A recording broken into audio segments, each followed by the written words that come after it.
Before we get started today, I want to say thank you for every single like, comment, recommendation, and a very special thank you to my listener support group. If you like what we do here at Off the Deep End Podcast, please consider checking out the listener support tab on our channel's anchor link. Without you, we would not be able to continue the great work we're doing with these conversations, breaking down boundaries and helping heal each other by sharing our stories, our trials, our tribulations, and how we process them. Let's jump straight into this episode. Are you thinking about making a podcast? Spotify has a platform that lets you make one, and if I can figure it out, you definitely can too. You can create your own content all in one place for free with zero hangups and even earn money as soon as you get started. Spotify lets you record and edit episodes from your phone or computer so you can go mobile, just like I enjoy to do. My favorite thing about it is that you can create video episodes if you wish and upload them to wherever podcasts are heard. You can even set up subscriptions or, if you're like me, listener support options for listeners to help you grow. I 10 out of 10 recommend the Spotify for Podcasters app. Or, why don't you just step over to www.spotify.com/podcasters to get started on your own podcast. What's happening, everybody? Welcome back to another episode of Off the Deep End Podcast. As always, I'm your not so broken anymore and doing great in life host, Eddie. Thank you so much for tuning in to another episode. I am joined by Kyle Turner. He is a veteran. I'm so thankful to have him, not just because he's an excellent human being who is doing so much for the veteran community as far as normalizing, having healthy discussions about how we address veteran suicide, how we address military experience, how we destigmatize the vets opening up and talking to other veterans. It's important. And you know what, how he's doing it with the Veteran Chat Project over there on Spotify, YouTube, and everywhere else. Make sure to check him out.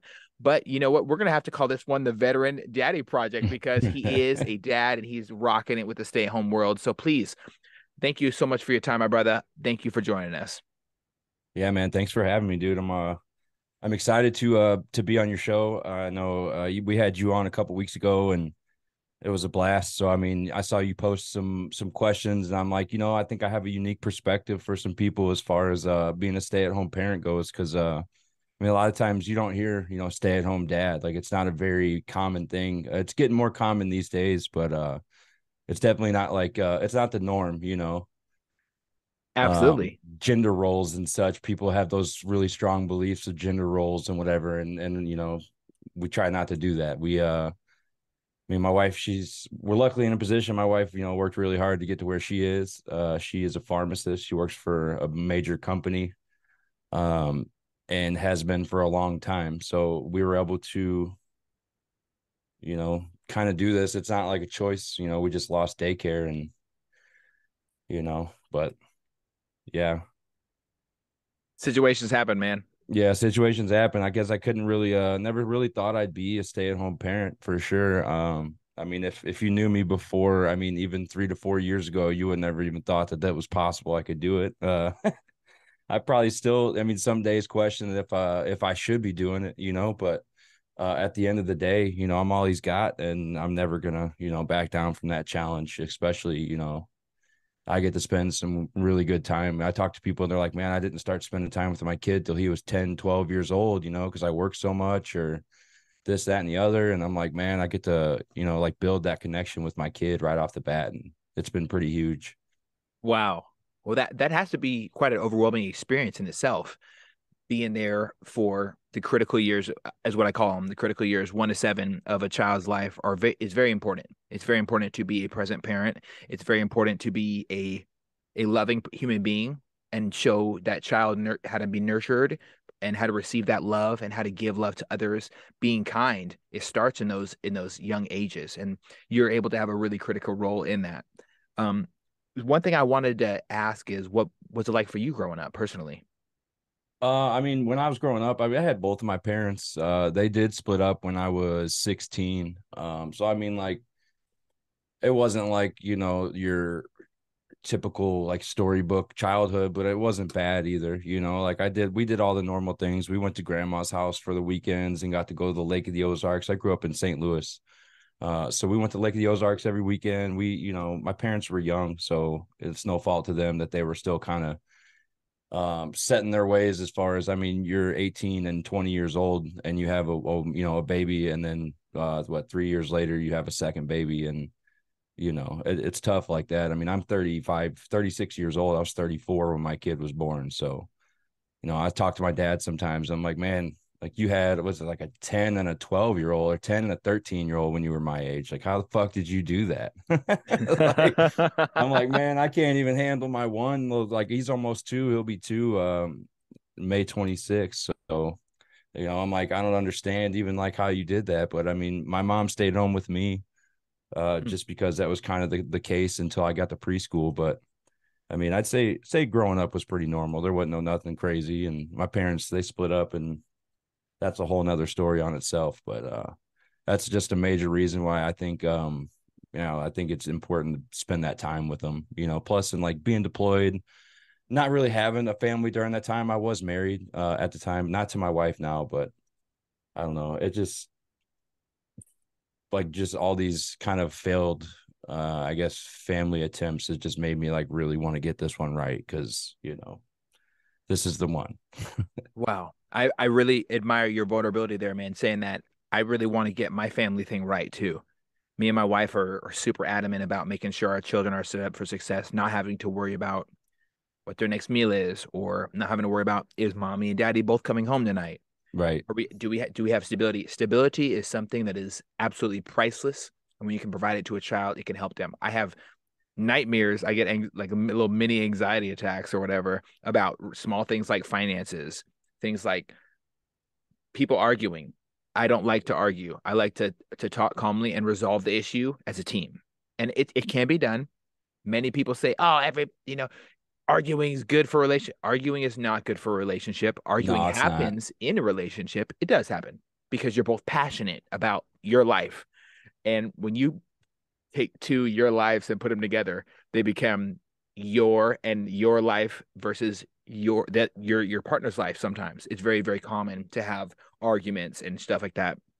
But my goal is not to argue and let it escalate to a fight between me and my love of my life, the Right. woman that was there for me when I was deployed. So my next question is this, man: what drove you towards the military? Because you're doing something very profound right now.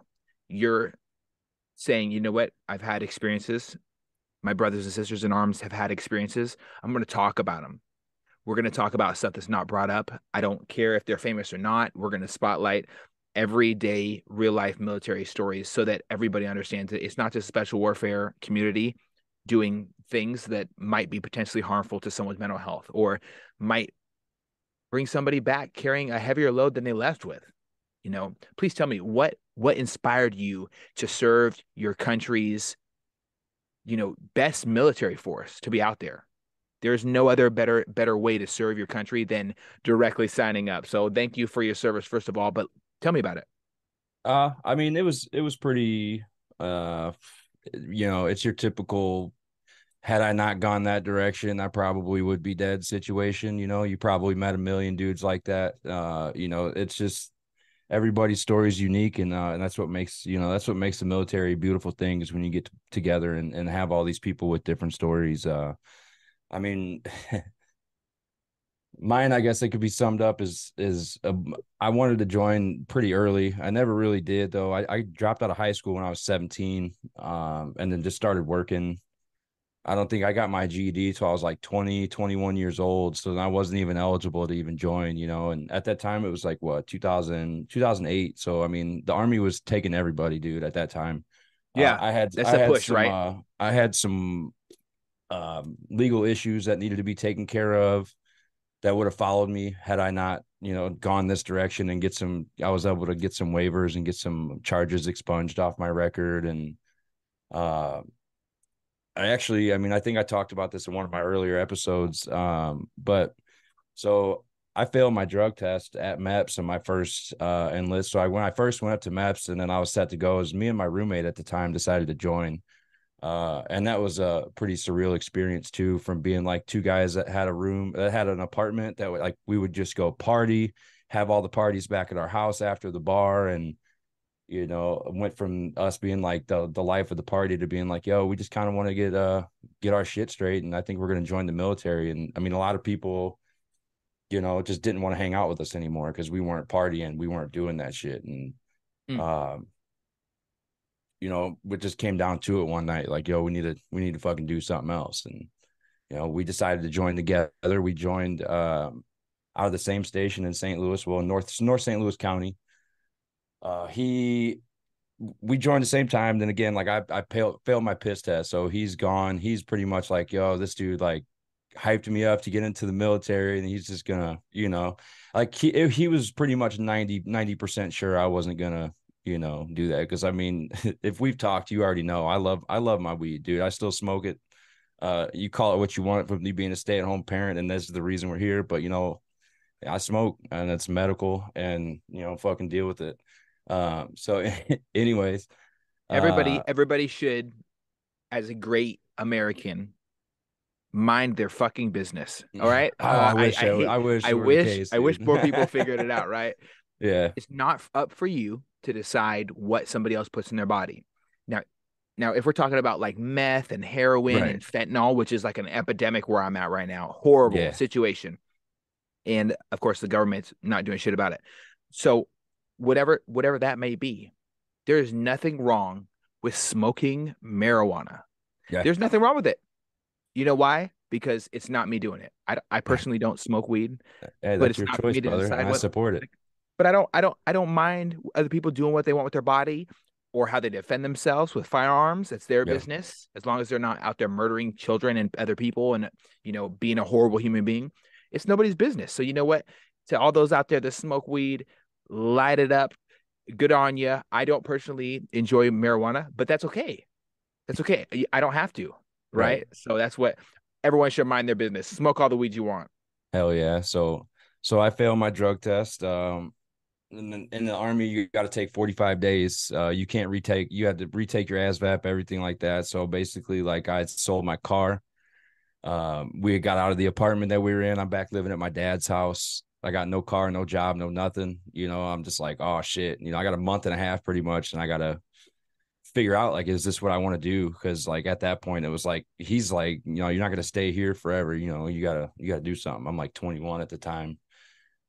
So I just decided, fuck it. Like I'm already on this path. Like I'm gonna ride it out. I didn't smoke. I went back and my recruiter stayed in touch, and we kept taking Walgreens piss tests until I was 100% clean. And then we scheduled, went to MEPS. I scored way higher on my ASVAP. I was able to get 19 kilo, which is what I wanted ultimately, to be a tanker. So I mean, like I would have never met Boughton, my partner in the podcast, KZ. Shout out to my baby boy. So I never would have met him, and a lot of the guys we brought on the podcast had I not failed that drug test and wound up in the army. And it's just like the story of my life, dude. Like, oops, that shit didn't work out, but that's okay. Something else better came from it. And that was my army career was pretty short. I did 4 years, 2 deployments.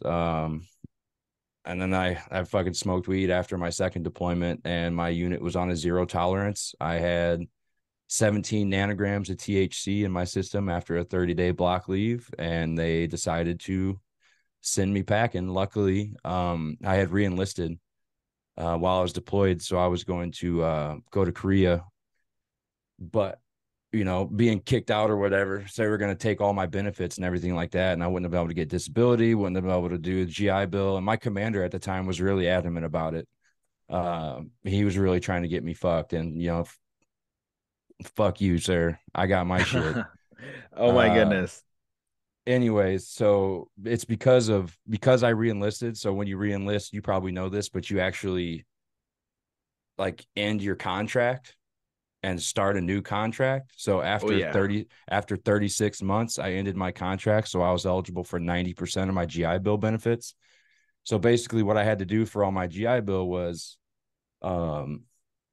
I'd have like 90% of it was paid for, and then you get like your monthly and shit, and then you get your Pell grants and everything. So like my grants would just pay for that last 10%. So I still got everything. Still able to get my disability and everything like that, which has been really helpful in being a stay-at-home parent as well. I mean, I get to still pay my truck, pay my bills and my wife. I'm not like a financial burden, like a second baby for my wife to feed. You know what I mean? Mm-hmm. I But totally understand, man. but yeah, dude. And then I mean, shit, I've been out for 2012, so almost 11 years now. And yeah, that's Damn. crazy just to think about, like 11 years. And then here I am, like finally, like in a point in my life where I feel like not that like I'm better or I'm there, but like I feel like talking about things is really helpful. So that's kind of, like having the time to be a stay-at-home parent is really kind of one, like give me that kind of check, like that gut check, like, yo, you really need to fucking control yourself, dude, because every time you yell or scream or do something, step on something and be like, fuck, like, and you look over at your kid and he's like, scared. Like, I'm like, fuck, dude, like, I could have just damaged my kid for, nothing over, stepping on a damn Lego or some shit. And I mean, it's hard, dude. I never, like I said, I never expected to be a stay-at-home parent. It was kind of thrust upon me when we moved here. So my kid was born in May 2021, and then so my wife had like 14 months of pregnancy leave, maternity leave, or whatever from work, and then we graduated HVAC school and we moved to North Dakota in October. So basically, from what was it, October to fucking June, we didn't have daycare because we live in the middle of nowhere. All the daycares are full and everybody during COVID had babies. So there's so many babies in this neighborhood. It's retarded. Like nobody's got daycare room for none of these kids. Uh, like we had one, and it was like 30 minutes away. So I live like 30 minutes out of Fargo, and we would drive 30 minutes in, drop them off 30 minutes back, and it was kind of a pain in the ass. Found one here in town, which is like half a block away.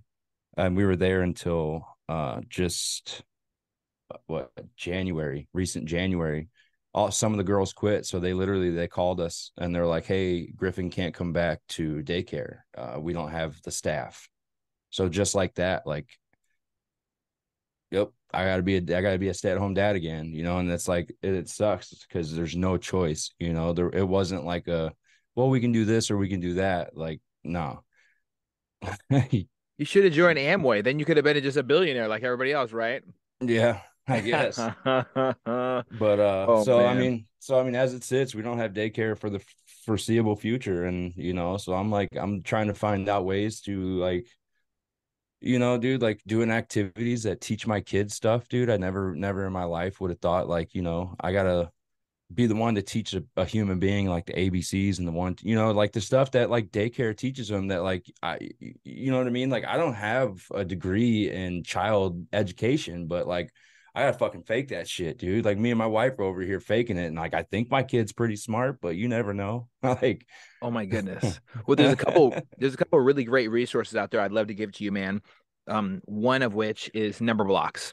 Number blocks are I would call it the number one training aid for children in this day and age when it comes to ABCs now, because we have letter blocks now. So number blocks, they're color coded and the numbers associated with it. So for a child like me who grew up really, really dyslexic, confused when he saw letters and stuff and numbers next to each other, it was really hard. This associates a color with the number block, so you can dial in. So even if you don't remember what the number is called, you might remember that red is one.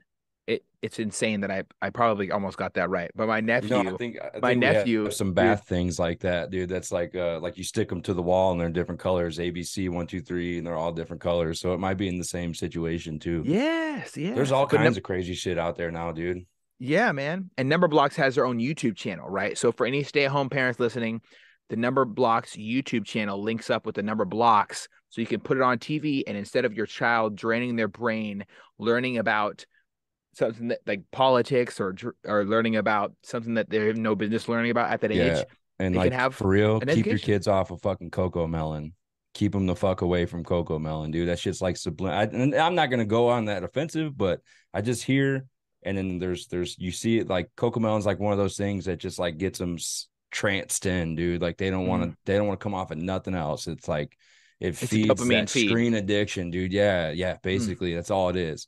And so like, I think I was scrolling TikTok one day, and which is a dopamine feed for adults, but if you look up the right shit on your phone, you can actually learn a lot from TikTok. For me, being a stay-at-home parent, one was like the top 3 programs for your kid to watch as a stay-at-home parent. And like number one, obviously, shout out Miss Rachel. She's my homegirl.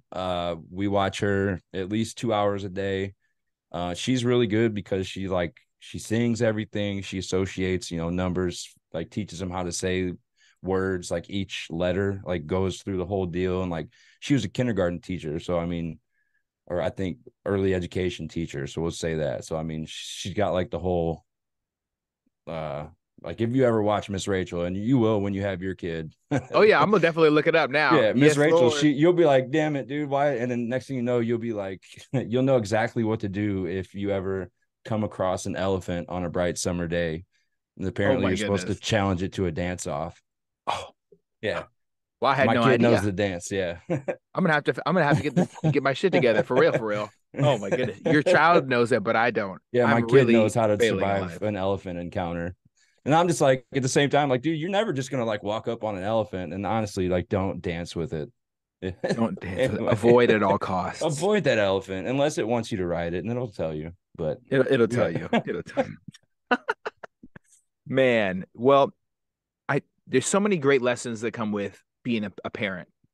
I know that because all my friends are daily, parents, dude. but not me. So why don't you tell me a couple great lessons about being a parent that you'd never anticipated walking into? Shit. I mean, honestly, just the constant being like the constant gut check of like, I don't know, like that's it's another human life that you're like, you know what I mean? Like you look around, you see those memes and shit where it's like, we used to be like look for an adult, but like now we're the adults. Like I'm looking around my house, like I need a fucking adult. Where's my mom at? You know what I mean? Like how would I fucking do this? And that was at the beginning. Now I'm like, it's fucking butter, baby. I'm until he's terrible twos, but it's a different that's the next chapter. But I don't know. It's honestly, I would just say like patience is the ultimate key, like being able to just let your kid go through those feelings. And that's something that I have a hard time with because I think I'm like I think I have like sensitivity issues to like sound. So like I get overstimulated pretty easily when it comes to sounds. So like a kid screaming is like nails on a chalkboard to me, and it always has been. Like in public, someone's baby screaming, like I hated it, and I just be like, oh my god, but you got to understand it, it's a baby, babies fucking cry, Mhm. uh, so like you can't just be like because it just that's what it's doing, and I don't know. I So feel you, man. patience is a huge thing that I didn't really have, and I wouldn't say I'm perfect at it, but it's definitely like stops me from having knee-jerk reactions most of the time, where I can actually just be like, you know what, like just let him have those feelings, or if he's being like a crazy little bastard like he can be sometimes, you just set him in his room and you shut the door and you give him 2 minutes to scream it out. Hey man, I'll be back in 2 minutes. When you're done, you come Mhm. back in, you done? Yeah. You want some cheese? Cheese. And you're like, all right, let's go get some cheese. And then it's over. I love it, man. I love it. Wow. You know, I I often admire so many parents out there, but I really admire that you're fully embracing the stay-at-home dad thing. Why? Because it goes against societal normalcies. And societal normalcies are disgusting. They're boxes that people love to be shoved into. Some people are so desperate to feel needed that they jump into their own boxes and they lose their individuality. I think it's great that there's great human beings out there breaking the mold, saying, you know what, this is probably pretty abnormal for me to be in because people have done it differently. Forget that. We have never reached any amount of growth as a human race at all, without going into new chapters that are uncomfortable. And safety zones and comfort zones are truly dead zones. I'm so thankful for every day where I'm able to do something small like go get choked out for 2 hours at Kindred Jiu Jitsu up here, or go and get beat up by my wife's little brother because It's my funny. I saw it's you it's posting crazy. that. I saw you posting Kindred Jiu-Jitsu. So I was actually living in a town called Kindred. Oh my God. So it's called family. Yeah. Wow. And your Yeah. family's Kindred inside some spirits, family. dude. Maybe you should start a jiu-jitsu studio out there, man. A I dojo. think, dude, I think there, I mean, I don't know shit about it. If there was somebody willing to teach us on it, then let's do it. I would love that. So then my kid would, I would want him to start that like next year, and Yeah. I've actually told my wife, just to get him to go, I would start going. I've trained a little, in the past. I think for me at the time I was going to do it was when my wife was pregnant with him. And there was, when I was in Colorado, there was a spot pretty close. But the membership fees were a little much for me. And that was kind of it. And like, it's, yeah, the membership fees were huge for me because I'm like give or take consistency with the gym, like I'm never Mhm. that guy that's like 5 days a week, every week I'm killing it in the gym. I'm like, sometimes I'll go like a month killing it 4 days a week. Sometimes I ain't going to the gym for 2 months, Mm. but I mean, I try. I It's feel you, just, man. it's hard. One thing I've been doing recently is we have like a rec center in Fargo. We pay the monthly there, so they have a child care that I can drop my kid off for like 2 hours, get him some little daycare interaction, um, with some kids his own age, and get some time in the sauna or the steam room. That's Yeah. been huge. Just meditating, kind of, really trying to center the chi, align the chakras, that kind of thing. Yeah, man. Ain't nothing to line the shockers like watching Avatar: The Last Airbender. That whole Nickelodeon TV show has been and it probably sounds fucking ridiculous, honestly, but it's been a cornerstone of my mental health journey. Learning to take time and kind of center up with my experiences. There's so many lessons written into that story. And if you So watch it many fucking every lessons, year or dude. every couple years, just go through the whole thing, you'll realize it touches you in so many different ways. I found myself crying to a Nickelodeon TV show about a bald kid who uses elements to figure out and to stop problems. And he's still a 10-year-old. He wants to help people, but he's 10 and he's dealing with real life situations, trying to navigate it with a sense of ingenuity. I try to navigate life obstacles with a sense of ingenuity at a young age, but also now, I try to bring in young life and be excited, and I try to listen to the youth. What is something that you've learned directly from your child that you never expected to? Uh, Something I learned from him, I guess. I don't know, man. I guess ultimately, I mean, like that, I can do it. That's really the first thing that came to mind is, um, October. Look back to October 2021 when we get here and find out, we don't have fucking daycare and they don't have a spot till August. And I got at the time what he's so he was born in May. So what, May, October, May, 7 months, 6 months old at the time, dude. I got a 6 month old I gotta take care of every day.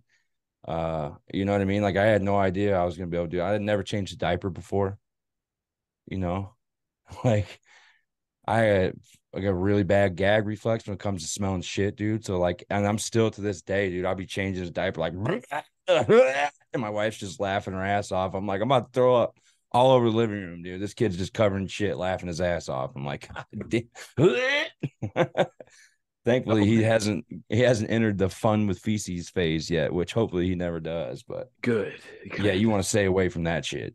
Oh my goodness, My I'm buddy's taking kid notes. or my friend's kid had that shit. Like, watch them when they're napping, dude. Make sure you're there within a couple seconds of they wake up from their nap because they could be playing with their shit. Oh my goodness. Wow. That is definitely a lesson to look out for, right? So you stay away from the fun with feces. And you know what's fucked up, dude, is you're supposed to just let them go through it.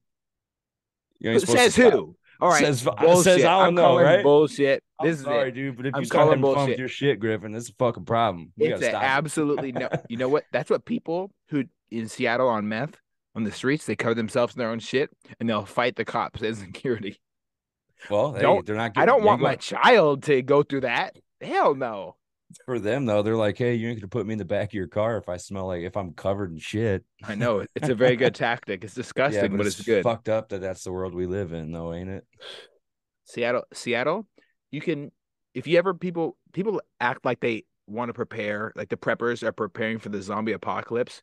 It's fucking here. Come to Seattle, walk down the streets, you will see zombies. I literally heard the noise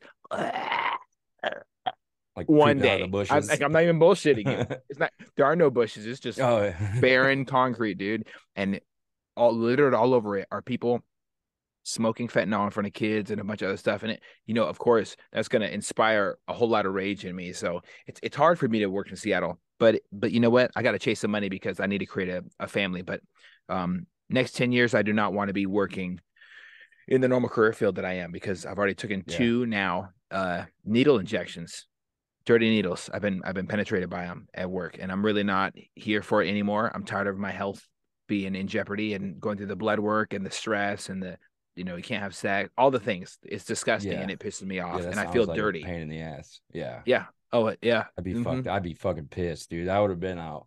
I've quit jobs for way less. You know what? I don't think I've ever just quit a job, but Man, I don't know. I don't know what the that future holds. first We'll feeling of see. when you got out of the army, when I got out of the army, and I was like, man, I can quit this fucking job, dude. I did it. I was like, fuck you, I quit. And I think there's a feeling that I really need to like undo because like once you let that, it's like Pandora's box, dude. Once you Mm. open that box, dude, it's hard to fucking close that shit. You mean But you mean ultimately, like, sovereignty and freedom of your life is yeah, hard to let go once you have it? yeah, but then you're like, so then yeah, like you're fighting yourself because like here you are trying to be this sovereign and free person, but like you were trained in the military that you don't have those things, you know. Mm.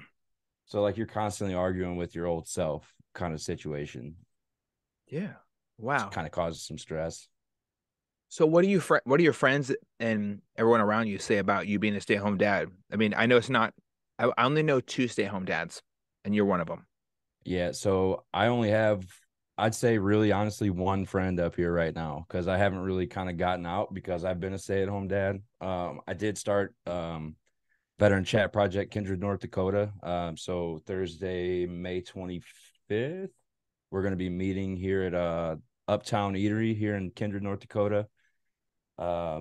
And just kind of starting a like a monthly local veteran chat, basically like what can we do, what can we be doing to help out kind of thing, kind of inspired by you and then definitely with my chat with Tony the other night. And Awesome, so man.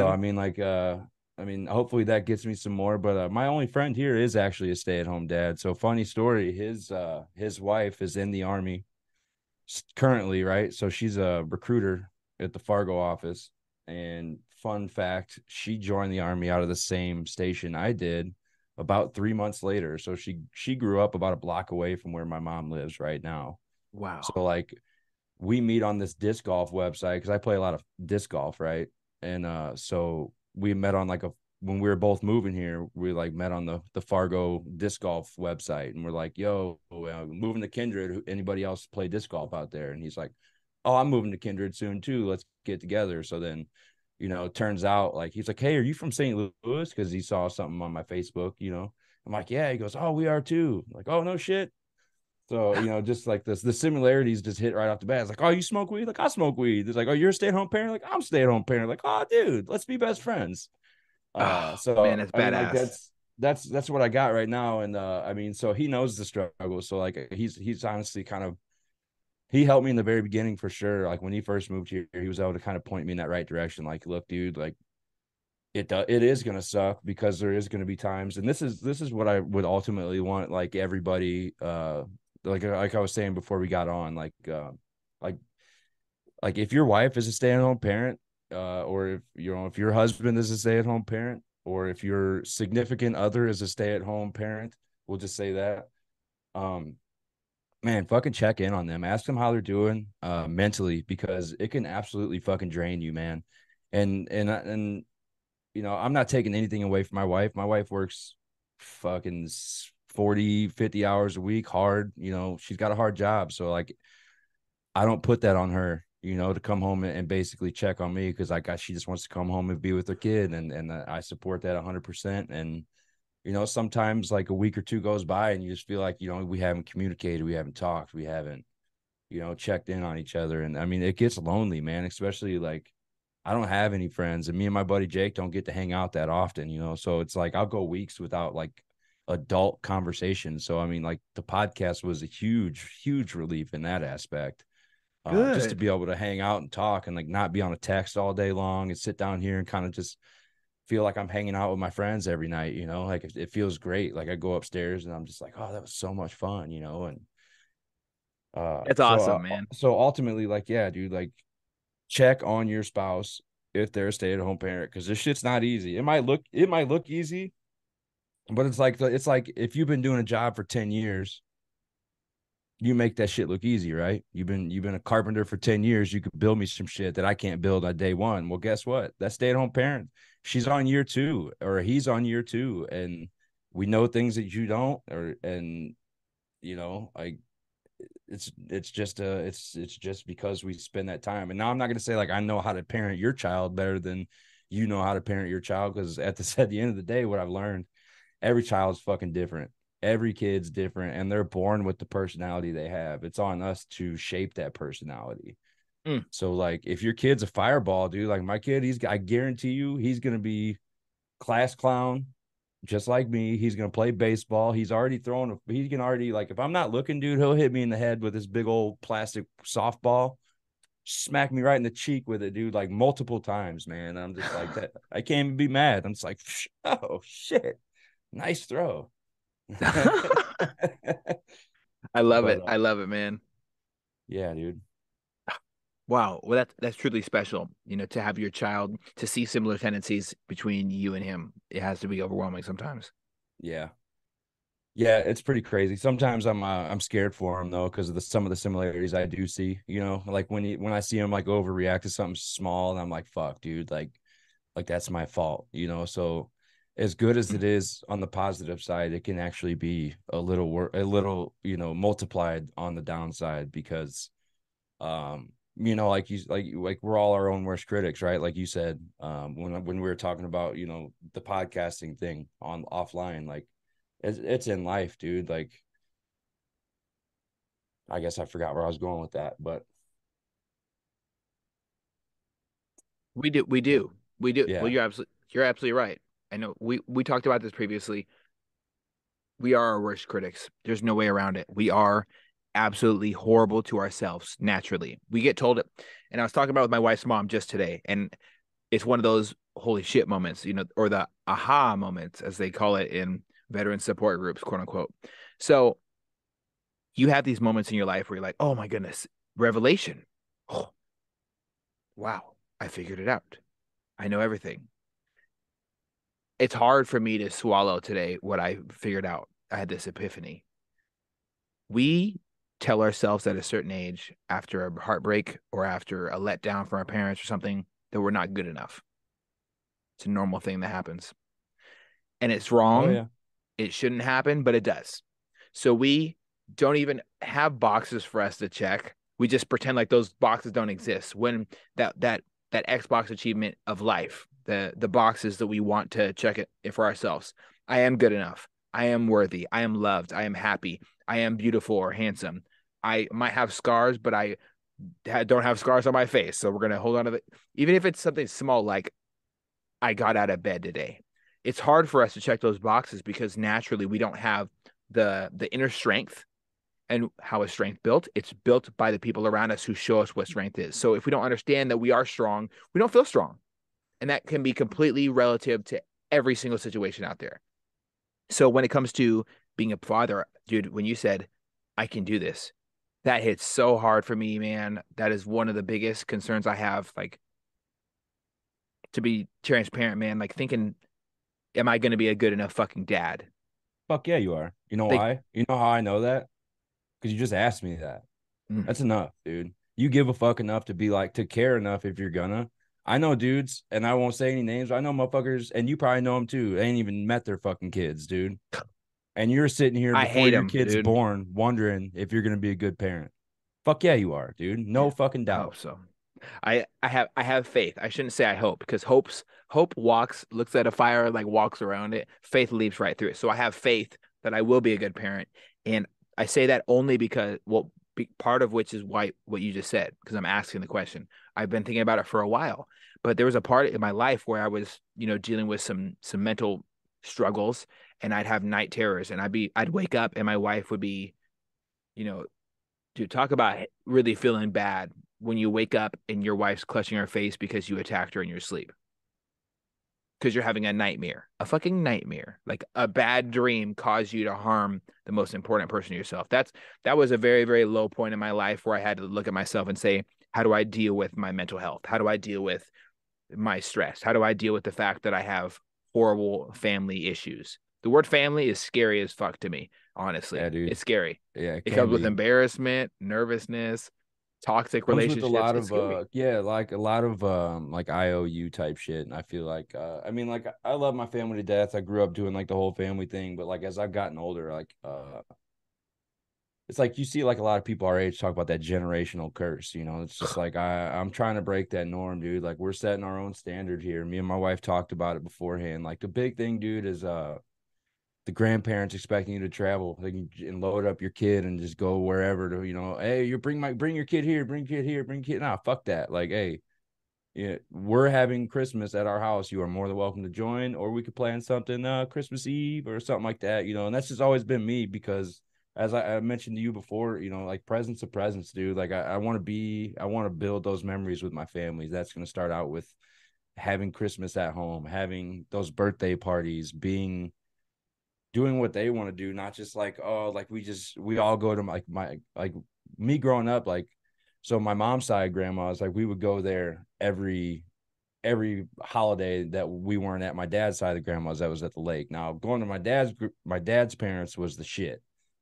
Fucking I love that, dude. I love it. My grandma's still alive to this day. My grandma Turner, grandma Betty Turner, she's the shit, dude. She's one of the greatest women ever. I And love that. just that I know I get to talk to her every once in a while and probably not enough, dude. It's like a true blessing in my life to have her just to let you know like from that generation that you're doing something right, you know, as far as like raising your family, like having her tell me like, you know, I was a stay-at-home parent, you know, and you are too. So, you know, me and her, you know, we got that in common now and we could talk about that and Wow. that's pretty cool.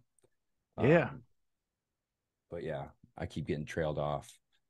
Dude, when you're wrapped up in emotions, I know you experienced it as a podcaster as well, and you're wrapped up in emotions and you're just flowing, dude. There's so many times where it hits you like a ton of bricks and you're just caught in that feeling Yeah. of fuck, dude. I wish I could live this moment forever. I've only had a few, I would say like a handful of moments in my life where I was like, fuck, I wish I could just live this moment forever. We often are able to find new ones every time we think about a special moment, someone who's helped us feel loved. It's usually the quickest way for me to get lost in the sauce, man. And I love getting Yeah, lost in dude. the sauce. Yeah, I used to that's get mad at exactly what myself, but now I happened. don't care.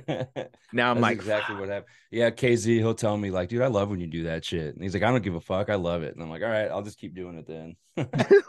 But no, like you said, like just having feeling that love, like so yeah, we went to my grandma's house, you know, grandma on my mom's side, and it was for everything. And that's just because that particular grandparent didn't want to go anywhere for anybody else, right? So it Mm, wasn't like well, we're all gonna gather here because we love each other, you know, because we weren't allowed to gather anywhere else because she wouldn't go there and then she would feel left out. So, you know, uh and it just became like this my thing. And then goodness. like and I always remember like my parents arguing on the way home, you know, because it was like, and then now like I never understood it, but like now I understand my dad's concept. It's like, why the fuck do we have to go out here you know, all the time just to do the same thing over and over? It's a 45-minute drive for us. She never even, you know, I don't know. So Mm. I've had the experience of both grandparents, you know, of like, well, I won't even go down that road because I don't want to get I think just, a lot of people are going to be able to resonate with what you just said because I fucking do.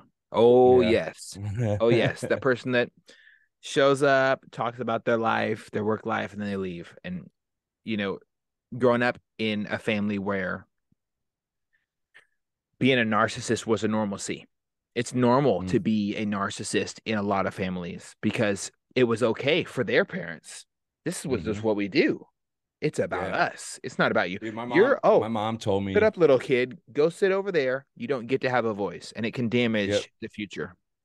Yeah, dude. Like I remember like all my cousins, we got like 12 little cousins running around, and like I get snatched up, like just saying a playground. Like, motherfucker, like you gathered all the cousins around and we can't hang Y'all out. Like, popped us out. whatever. We didn't ask to be Right. here. Right. I mean, like I ain't the one. I don't know, dude. That's the thing, dude. It's not like you said, yeah. I didn't plan this shit. Mhm. You made me be here. I can't You stay at think, home. oh, you think that womb made me better? Right. It made me worse.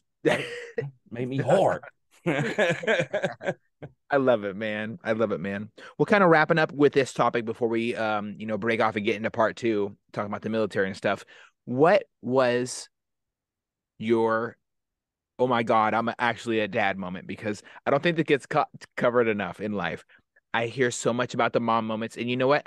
I hear it off the deep end. I'm all about inclusivity. So I'm gonna go ahead and take a second and say, what was your holy shit, I'm a really a dad moment? Because I know like the feeling of being told you're gonna be a father, that has to be overwhelming. What was the I'm a dad moment? Was it when the child was first placed in your arms? Did you cry? I want to hear details. So shit, dude. For me, it was, I mean, when we found out we were pregnant, I mean, obviously we planned it. And I'm pretty sure that we conceived the night of the wedding, like the way the math works out, like pretty sure it was night of or like the 2 nights before the wedding. So, we pulled the goalie shoots, he scores first time on that one. And a couple months goes by into our marriage and we're like, oh shit, we're pregnant. Hell yeah, that's what we wanted. That was the goal. And it never really set in. I kept telling my wife, I was like, it's a boy, I got a feeling. And she's like, well, I think it's a girl. And I was like, well, you might think it's a girl, but I know, like, I knew. And she hates me for it, dude. I fucking knew it was a boy. Just like I know our next one's going to be a girl. Like I know it in my heart. My next kid is a girl. Um, so the whole pregnancy was pretty normal. My wife, went to work, and this is, mind you, kind of during COVID. So like as a pharmacist, she was, I mean, this is at the time like she's giving out shitloads of uh the COVID shots, dude, like 80 to 100 a day type shit, like still trying to do her job, like overran. And to the point where her blood pressure started getting really high. So we had to take her in and get checked out. I think she was like 5, 6 weeks before the kid was due. So we had rushed her into the hospital thinking that there was some complications with the baby. So we got it checked out, and turns out, so she was low on fluids, like the fluid in the womb was amniotic fluid, I think is what it's called. So there was concerns of just the blood pressure and stuff like that, and she had high blood pressure. It's not good for the baby. I think it's like preeclampsia is what it's called. Um, so they were like basically like, oh, you're on bed rest, you're done working. And like if your shit gets to like this point, come back, right? So we go home, pack bags, and mind you, we have 3 dogs at this time, two of which can't be together in the same room because they fought multiple times. Because he's a dog that I had when I was single, that my old roommate, well, I wound up adopting off my old roommate. Hmm. So he was kind of set in his ways. They fought a lot. Anyways, so there was like a whole routine that had to go with these dogs, right? Um, Come back night. So she stays the night at the house that night, wakes up, she doesn't feel good. We're not taking any chances. Go back to the hospital. Same thing. They're like, oh, your blood pressure spiked. If it goes back to this, come back. And we're like if it gets to I forgot the numbers, but it's like a number or two higher than what they were right there. I was like, she's gonna have that by the time we get to the fucking car. Like, why are we leaving? The hospital's 30 minutes away from the house. You know what I mean? And so we fucking, go to the hospital, come back, and then eventually do this a couple times, right? Until eventually it was like, okay, we're gonna go ahead and schedule this emergency C-section. We're in the hospital, right? So it's like 9 o'clock in the morning. I think we're scheduled at like 1 p.m. in the afternoon. Um, she settled in the hospital. We're good. I'm gonna go eat some lunch, right? I said, babe, you good? Get some, just chill, relax. We're gonna have a long fucking day, right? Mind you, this is still 5 weeks early from when my kid's supposed to be born. So we're having a kid 5 weeks early. Like already there's stress there. So I go down to eat lunch. I think it's like 10:30. I'm in the cafeteria. I'm talking to one of my army buddies on the phone, just like, having that fucking, oh, dude, I'm about to be a dad, like basically telling him all the stress that we're going through. Like I just told you, like the back and forth and what we're going through right now.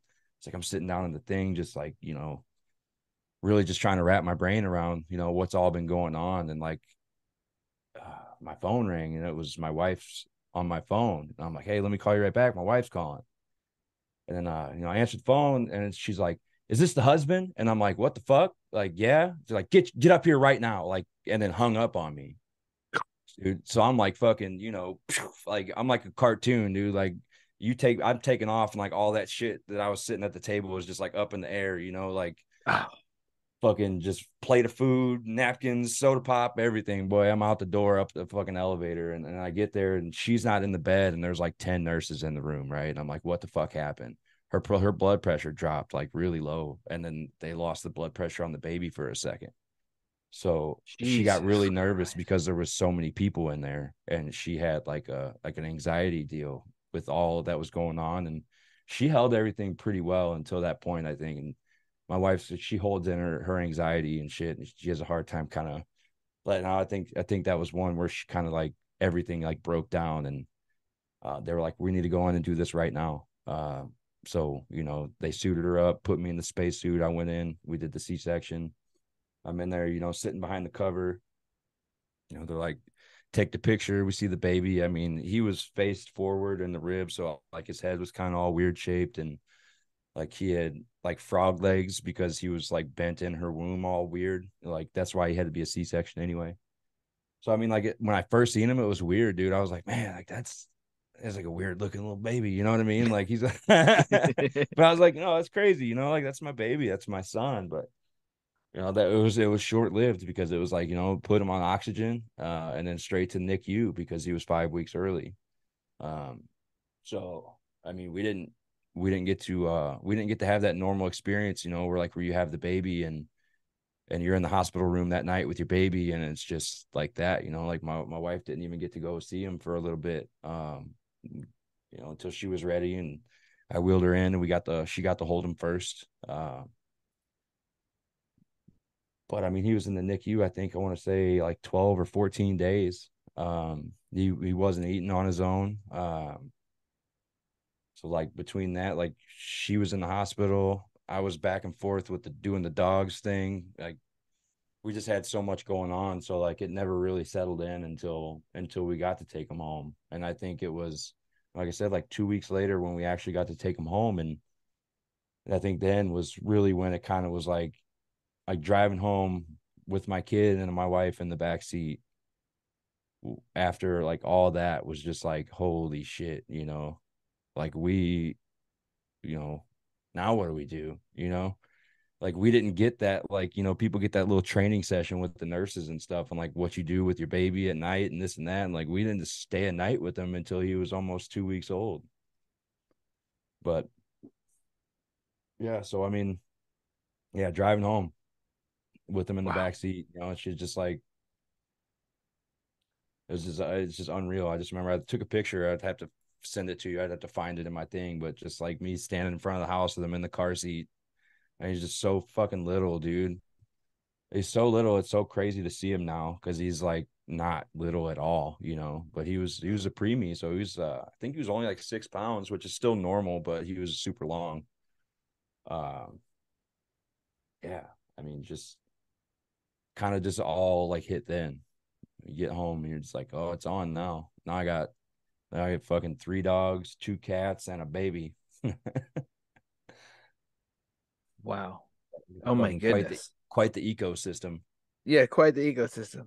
Oh my goodness. I got baby fever. Sorry, man. I told myself I was gonna be good today. I was not gonna shed a single tear, but I get so worked up because I got baby fever like a motherfucker. My wife knows, everybody knows, everybody's like, "Oh, it's almost that time. It's almost Dude, September, one thing October." I catch myself doing now if I'm in public and it probably sounds creepy, but like I'll see like little kid having fun, and I'll just be like, like you're just like, I don't know, like I catch myself not like being creepy or nothing like that. I want to make that fucking very clear, but like 100%. just like, dude, just like admiring like a kid's Yes.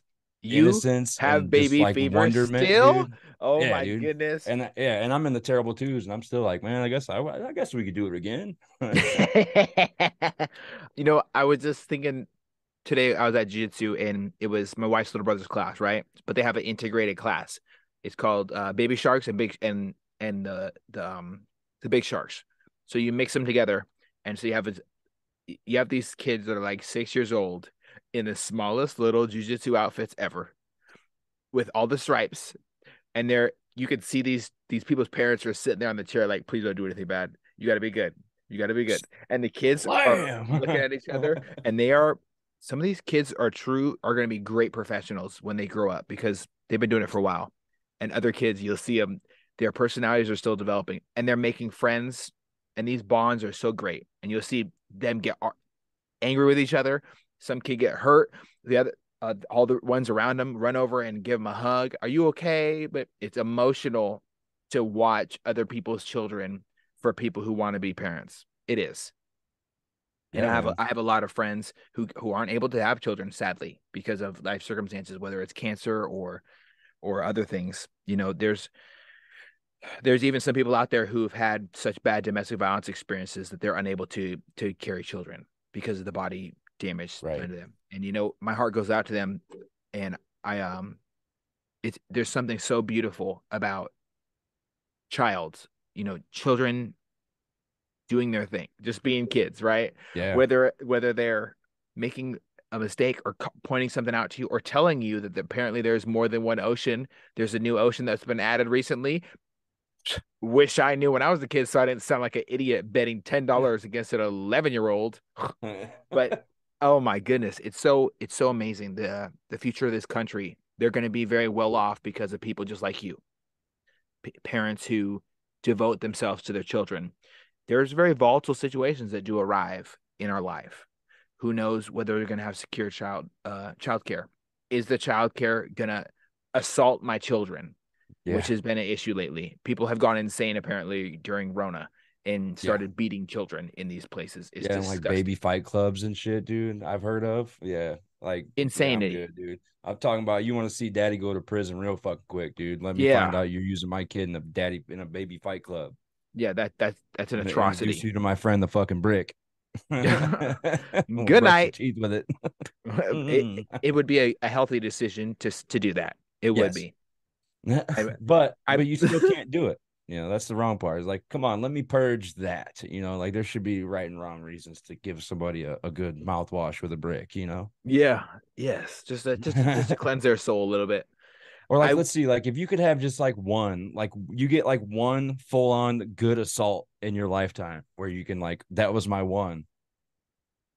Do you think people would like stop assaulting people as much if they're just like, if I get away with one, I'm gonna make it real good and I'll get it out of my system?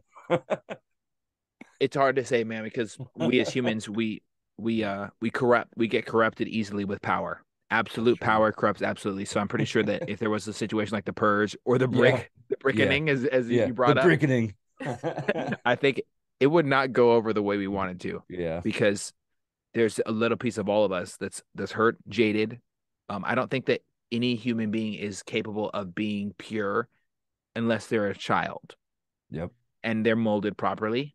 But as soon as they get to 8 years old, they're corrupted as fuck. And it just is what it is at that point, right? So I would say I don't think it would be a good idea. Yeah. However, if you're hurting children, there's a special place for you in hell, and Yeah. we can bring hell to earth. There's nothing wrong with Yeah. it. Nothing wrong with it. Hell yeah. It is what it is. Hell yeah. Hell Well, yeah. my last question for this portion of our talk is this. What is one thing you wish you knew that you didn't know when you first became a father? I don't know. Like people tell you how hard it's gonna be. Um, like doing it, like being like just taking care of the kid and all that stuff. But like honestly, like nobody tells you about like like how hard it is. I mean, in my situation, especially, or in a stay-at-home parent's situation, especially, would be like just like although you have the company of that child, you're still pretty much alone. You can't live off the conversation with a 2-year-old your whole life. You know what I mean? Um, so I mean, I didn't know it was going to be so hard. I guess it might have been different if we stayed in Colorado, but we wanted to come here and be closer to her family. Her sister has a daughter about the same age as my son, just a little older. So they live right around the corner. It's been good to kind of have them. So that's like a one small support system that I have. Well, I guess I wouldn't say I have it. I guess my wife has it. Mhm. I don't really have that. We're not there yet. Okay. But yeah, I don't know. I'd just say, yeah, I don't know. I would just have to say the loneliness is going to be there. Mhm. Even if you don't get to do the things you used to do, like the freedom's not there. Like you think about that. And a lot of people, like we talked about, like them deadbeat type parents that like, oh, I'll just drop my kids off at grandma, and then they're right back at the bar, like nothing ever happened or whatever. It's just like, Mm. motherfucker, like go home and take care of your kids, dude. I never thought that, like, honestly, I guess the fulfillment, dude, like the true joy that I can stop and feel in the middle of a day sometimes. Not all the time because it's not always perfect, but like when things are going super good, dude, and I could just stop and think of like where I'm at and the joy that kid puts into mine and my wife's life on a daily fucking basis, dude. Just hear that little motherfucker laugh his ass off when my wife's fucking blowing, raspberries in his belly, and you know what I mean? Like he's just like, I don't know, dude. There's something about that, man. I never thought, like, you hear kids laugh can change your life, but when it's your kid, it really fucking does, dude. I can't wait for that. Oh It's my so much goodness. fun, dude. The first laugh when he's like 6 months old, and you're just like, ah, like you almost shit yourself. You laugh so hard. Yeah, you'd be like, dude, this is so worth it. Let me get another one up in this bitch. I I And I love never, that never want you're the baby snuggles to stop. never want a man. Dude, I fall asleep 9 times out of 10. I keep on my kid, and he'll drool right here. And dude, we just rack out, and it's bad now because like he can't fall asleep without being snuggled. But I wouldn't change it because one day he's not gonna want to snuggle, dude. He ain't gonna want shit to do with us. He's gonna be 16-year-old, and he ain't gonna want nothing to do with mommy and daddy. And I'll have to rely on the memories of those 2 to 3 years I got to snuggle him every night, Mm, and hopefully he wow. remembers that connectivity. And I like to say it's like a like I'm like I use it like he charges me, like charges my batteries, like being able to put them like there's like a wireless charger, Mm, just wow. boop, and then if just kind of like fills my heart battery. I love it, dude. That's a great perspective to have. I really value how you talk about your child. That that's spectacular. You're very present. You're obviously a very present parent father, but it's so refreshing to hear somebody care about their fucking kid.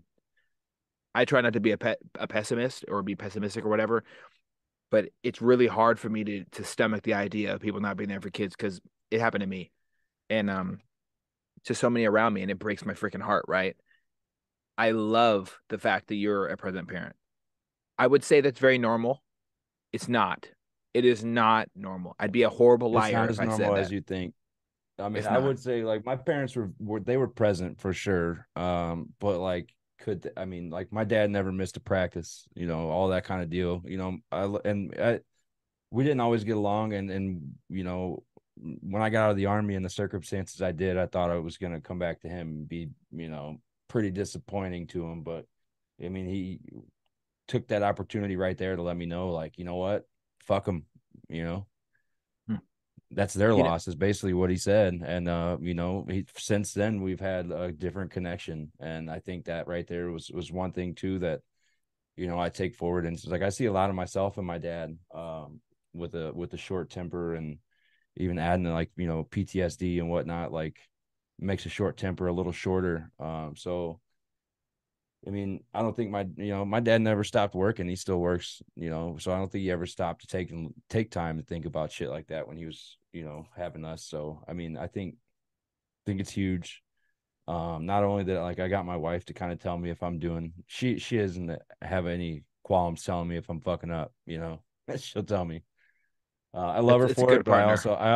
I also hate her for it half the time. Not like really. I love my wife to death, and but yeah, she has no qualms telling me like, hey, uh, you can't do that.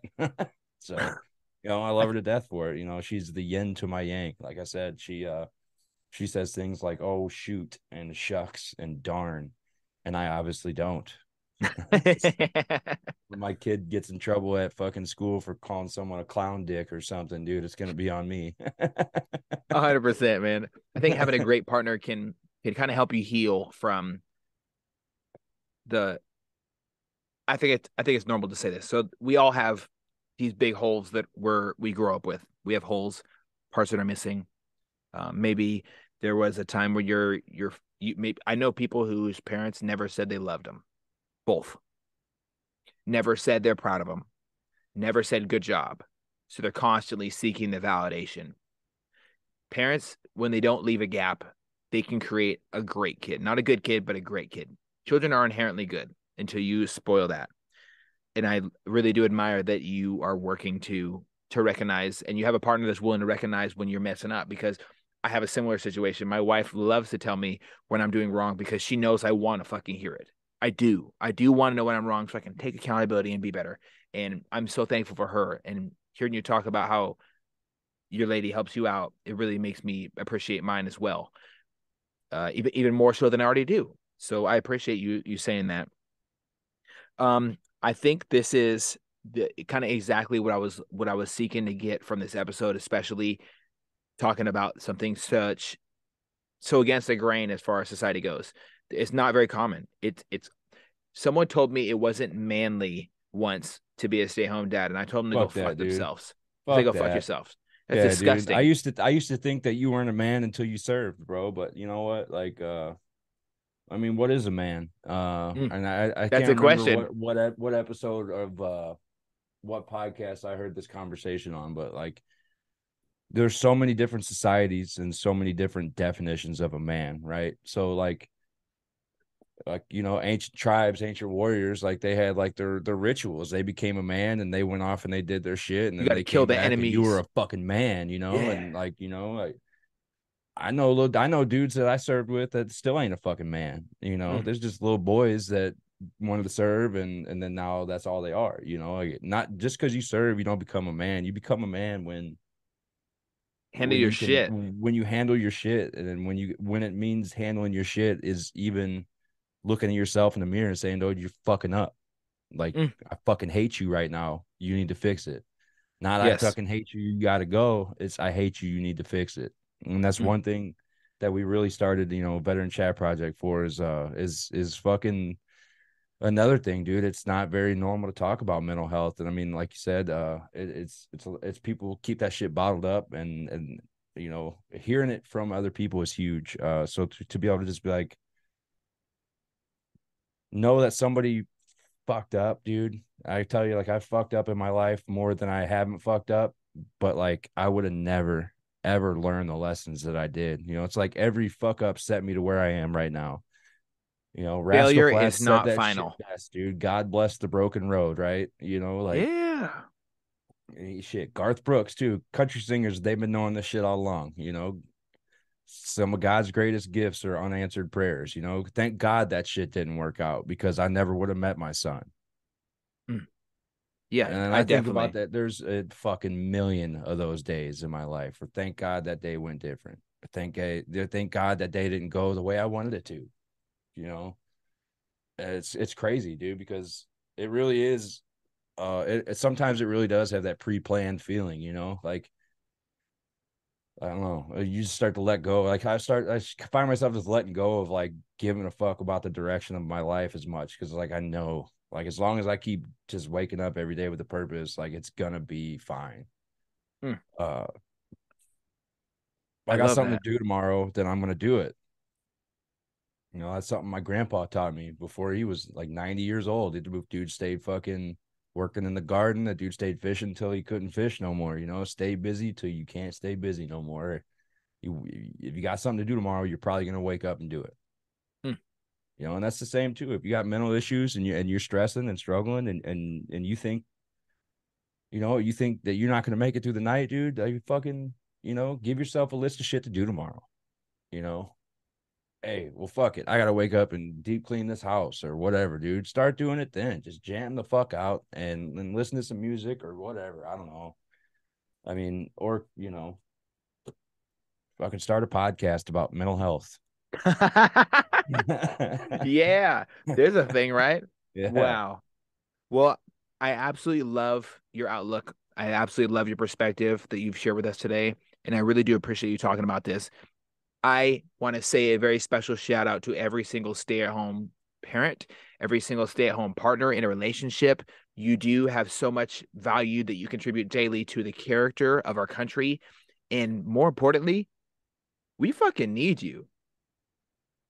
Yeah, It's there's a it's lot tough. less people are willing to take care of your kids these days. It's a shitty job. They get paid very little to put up with a lot, and to be able to ask that of like a little, like, 17-year-old girl who, and to be honest, a lot of these parents, they just drop their kids off at daycare and then they pick them up and then they feed them and they put them to bed and then they, and it's just a cycle and they don't spend that much time with them, and that sucks. um I mean, I'm not all of them, obviously, but there are those, and to put that on a girl like that, like a 17-year-old girl who just wants a job, that's a stressful job for a kid like that. And then, like, I don't know. Yes. Yes. Like, It's tough. the more I want to, because I know that there's the need in town that if I wanted to, we could turn mine and my sister-in-law's basements into a daycare, and we could, knock it out and take in at least 8 to 10 kids and, be well off and do it. Mm. But that's gonna take away shit from my kid. And to be quite honest, like, I don't know if I could put up with the shit that I put up with my kid, like with your kid. You know what I mean? Yes. It's Healthy different. boundaries. Like, yeah, like it's my kid. It's different. Like the way I parent is the way I parent. You're not gonna like it. I mean, not that I'm bad, but like I'm also like I talk to my 2-year-old like he's an adult sometimes. Hey, dude, let's go over here. Stop doing that. You can't be hitting the dog. What's wrong with you? That dog's gonna bite your face off. Like that kind of stuff. Like, hey, man, you can't be flying elbow dropping off the couch on the dog. Them fuckers don't like that. And he's just like, and then he takes off running without a diaper on. I'm just like, I can't catch him. He's too fast for little baby legs. It's crazy, dude. Especially if you get him Oh out the man. bathtub, dude, and he's fucking takes off. You got like a little wet Chucky fucking What footprints. evil laugh, dude. but Oh no. Man. but yeah, dude, that's some things, dude. That's the shit that you don't get to replace that with nothing ever. Nothing in your life will ever compare to those moments, dude. I promise you that. So I think, like you said, like you asking them if you're going to be a good parent. I mean, someone told me that same thing when I asked them, the exact same answer. But just because you asked, you, fuck yeah. Mm. I mean, Wow. if any of my friends that are that deadbeat parent listen to this, I hope you feel fucking terrible that you Yeah, missed fuck out on. you. I hope you missed out on very important time in your children's lives. I'm not going to say I started out with this perspective on it. It was very much like a woe is me kind of situation. And it grew into a very much a, like, I'm thankful for this time that I get to spend with him, because like now he's old enough. And now that we're now in North Dakota, it's warming up a little bit finally. I could take him out and play disc golf with me. And we went out and played the other day, dude. And he's standing on tee pad and threw his disc like a big dude. I'm just like, oh man, this is so cool. And I could just put him in the stroller and he'll carry my shit for me. It's cool, man. Wow. Just having them do the stuff, Man. like the things that I do, and having them do them with me, like I wear like this little black, just a cheap chain. Like I like black jewelry. I don't know, but I got him one too. So like when we go out in public, he's like rocking his chain just like daddy. And I give him little ball caps, dude. And yeah, he's pimping. All the cool stuff. Yeah, dude. I love it, man. I love it. Well, I appreciate you sharing these things with me, and I also want to say a very special thank you for being a stay-at-home dad. We need them. It can't always we can't always dive into gender roles, and I really do appreciate you shedding light on that, my brother. Hell yeah, man. Hell Excellent. yeah. And I thank you, and I also thank everybody else for tapping in. This has been another episode of Off the Doom Podcast. Make sure to tap into part 2 where we dive into the military. It's really, really simple to find. we're going to have the same name. Just click on that episode. I hope you enjoyed this perspective on breaking societal boundaries because they need to be broken. Don't let anybody ever box you in with a name, a title. You are not your job. You are an individual and you deserve your own version of happiness, whatever that may be. Much love, y'all. Make sure you tap it in. And also, don't forget to tap into the Veteran Chat Project. Much love, y'all. Peace.